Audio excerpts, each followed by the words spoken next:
This is the preliminary video tutorial for late bus scheduling. To find the late bus document, we're going to click on Public Folders, Staff Public, BTMS Staff Public 2009-2010, and then in here there's a folder called BTMS Late Bus Scheduling. We're going to double click on that. And then we have one document. It's labeled beta because this is still being tested.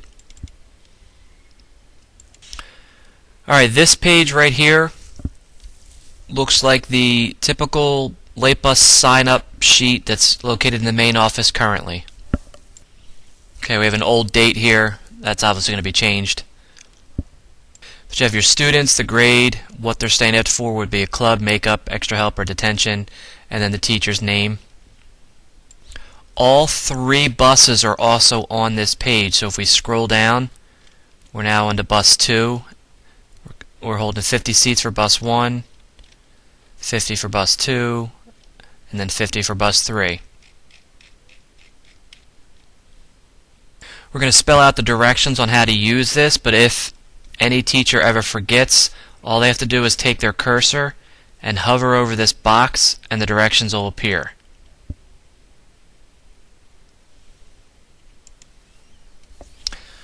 Alright, so our first direction says do not edit any text that appears in red. So once you pull this document up, you're free to type in it, but you don't want to type over anything that's red. Then it says if you're signing up individual students, please write the name of the student, the grade, place an X in the appropriate reason, and put your name in the teacher's spot. If you're blocking off a group of students, please type in the reason in the name of student column. So right here, if it's some sort of club, you could just put the club name here. And then you would check the appropriate reason as well. And then place your name in the teacher column.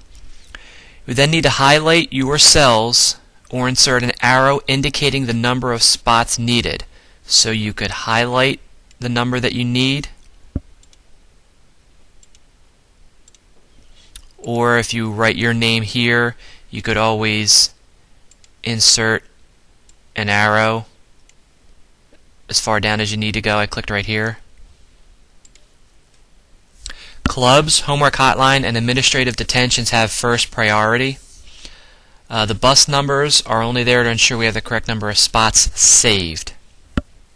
Now notice how we have a bunch of tabs down here. These first four are just a bunch of examples that I was using.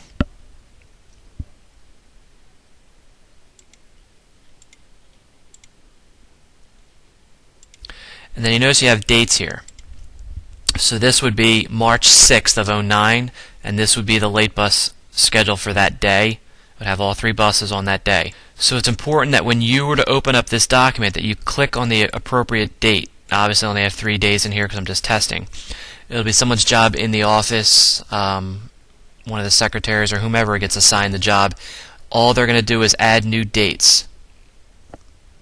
This is something that can be done, most of it at the beginning of the year, with only a few errors if we have a snow day or something like that. But otherwise these will be pretty accurate if they're done at the beginning of the year to get it out of the way. The way you would do that is you can right click on any one of these, hit insert, worksheet.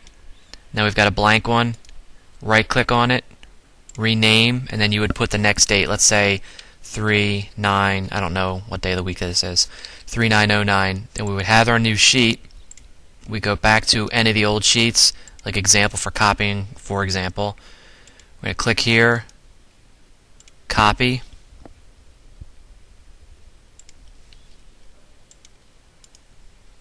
paste, and it resizes everything for us.